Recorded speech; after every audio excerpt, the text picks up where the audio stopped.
بسم اللہ الرحمن الرحیم۔ آج کی بات میں ہم بات کریں گے، تاریخ سے حوالہ ہے، ہسٹری سے حوالہ ہے اور مغل سلطنت کا آخری حوالہ ہے، آخری بادشاہ کے بارے میں ہے۔ آپ نے آخری بادشاہ بہادر شاہ ظفر کے بارے میں بہت کچھ پڑھا ہوگا، مگر آج ایک ایسے پوائنٹ پہ بات کریں گے جو ان کی خوبی کی طرف آتی ہے۔ وہ اس کے اندر ایک خاصہ تھا اور ہو سکے بہت سے مورخین نے اس طرف نہیں لکھا، مگر جاوید چودھری صاحب کا ایک آرٹیکل ہے، اس سے چاہوں گا کہ کچھ پوائنٹ آپ سے شیئر کروں، اور مختلف اور بکس ہیں جن کو کمپائل کر کے آج میں نے یہ پوائنٹس بنائے ہیں کہ بہادر شاہ ظفر وہ بدقسمت بادشاہ تھا، مغل سلطنت کا آخری بادشاہ تھا جو 62 سال کی عمر میں 1837 میں تخت نشین ہوا، مگر اسے حالات ایسے ملے کہ وہ ان حالات پر قابو نہیں پا سکا۔ جیسے ہی تخت نشین ہوا تو مرہٹوں نے تقریباً آدھی سلطنت پر قابض ہو گئے اور انہیں دلی تک محدود رکھا۔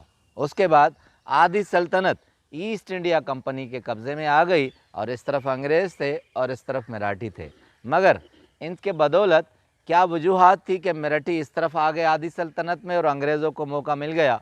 وجہ یہ تھی کہ ان کے جتنے بھی بیٹے تھے دن میں کبوتر بازی کرتے تھے اور رات کو مجرے سنتے تھے، اور بادشاہ کی اپنی حالت بھی ایسی تھی کہ ساری رات مشاعروں کا شوقین تھا، مشاعرہ اور شاعری چلتی، صبح نماز پڑھ کر جو سوتے تو ظہر کے بعد اٹھتے تھے، اور یہ عالم تھا کہ سلطنت میں سارے ہی سست رفتار تھے، اور سلطنت کی جتنی رعایا تھی وہ چوری، ڈاکہ زنی اور مختلف دوسرے کاموں میں لگ گئی۔ طوائف الملوکی کا لفظ بہادر شاہ ظفر کی سلطنت سے نکلا ہے۔ یہ انارکی جتنی پھیلی شاید ہی کسی اور دور میں پھیلی ہو، مگر کہتے ہیں کہ بہادر شاہ ظفر کو آخری وقت جب انگریز دلی تک آ پہنچے اور آخری وقت تھا تو فوجیوں نے اسے غیرت کی ہوا دی، تو بہادر شاہ ظفر کو ہاتھی پر بٹھایا گیا، فوجی وردی پہنائی گئی اور اسے میدان جنگ کی طرف لایا گیا، مگر 6 بیگمات کے مالک، 31 کنیزوں کے مالک اور شراب نوشی کے رسیا بہادر شاہ ظفر ہاتھ میں تلوار نہیں اٹھا سکے، اور وہ تلوار گر گئی، اور عالم یہ ہو گیا کہ انگریز اس دلی کی سلطنت تک بھی قابض آ گئے اور اسے قید کر لیا گیا۔ بہادر شاہ ظفر جب قید کیے گئے تو انہیں ایک بحری جہاز میں رنگون کی طرف لایا گیا، اور جنرل ہڈسن تھے انگریز، انہوں نے ان کے سارے بیٹوں کو مار دیا، گولی مار دی، اور پوتوں کو اس کے ساتھ دفنا دیا۔ عالم یہ تھا کہ کوئی بھی نہیں بچا۔ اب بہادر شاہ ظفر کے پاس نہ خاندان رہا، نہ ملکیت رہی، نہ سلطنت رہی، نہ پاور رہا۔ ایک بحری جہاز میں اس کو اپنی بیگم کے ساتھ، زینت بیگم کے ساتھ 82 سالہ شخص کو بٹھایا گیا، اور اس بحری جہاز میں وہ رنگون جا رہے تھے۔ اب آتے ہیں اس ٹرننگ پوائنٹ پر کہ بہادر شاہ ظفر میں کچھ اور خوبی بھی تھی۔ وہ کیا تھی کہ جب بحری جہاز میں وہ بیٹھے تھے تو ایک کلی نے جب سامان رکھا تو بادشاہ کو پہچان لیا اور جھک کر اسے سلام کیا۔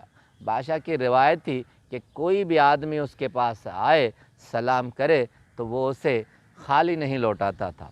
اب ساری سلطنت جا چکی، سارے خزانے لٹ چکے، سب کچھ ختم ہو چکا۔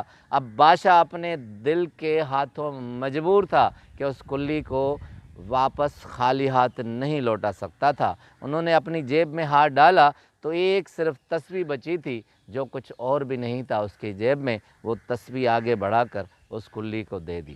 اس کے بعد بڑی دلچسپ بات یہ ہے کہ 4 سال تک بہادر شاہ ظفر رنگون میں قید رہا، اور 4 سال تک کسی بھی ہندوستانی سے نہیں ملا۔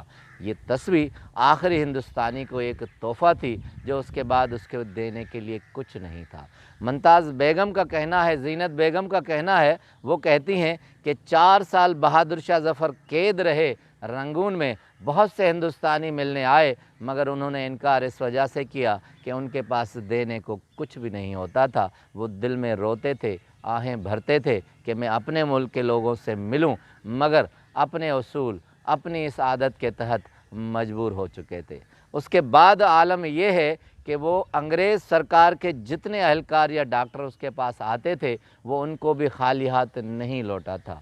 حالت یہ تھی بہادر شاہ ظفر کی کہ جب کوئی اہلکار یا اٹینڈنٹ یا ڈاکٹر یا کوئی اور پوچھنے آتا تو وہ اسے کچھ نہ ہوتا تو اپنے جوتے دے دیتے تھے۔ حالت یہ ہوتی کہ اپنے اوڑھنے کی جو چادر ایک ضعیف آدمی اوڑھتا ہے وہ بھی اسے دے دیتے تھے، اور لینے والے کے ماتھے پر پسینہ آ جاتا تھا۔ اب حالت یہ ہے کہ آخری دنوں میں کہتے ہیں دوائی بھی انگریزوں کی نہیں لیتے تھے، ان کے ملازموں کو زبردستی دی جاتی تھی کہ آپ انہیں پلائیں، تو وہ اس وجہ سے مجبوری میں دوائی پیتے تھے۔ اور حد یہ ہے کہ ان کے اپنے مٹی کے برتن بھی وہ خود ساتھ لائے تھے، کسی اور کے برتن استعمال نہیں کرتے تھے۔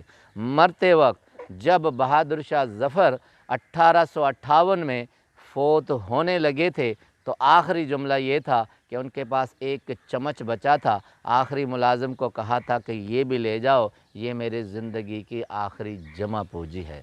اب لکھنے والے لکھتے ہیں کہ بادشاہ آخر بادشاہ ہوتا ہے، وہ دل کا غریب نہیں ہوتا۔ ہم ذہن کے غریب ہوتے ہیں، ہم دل کے غریب ہوتے ہیں۔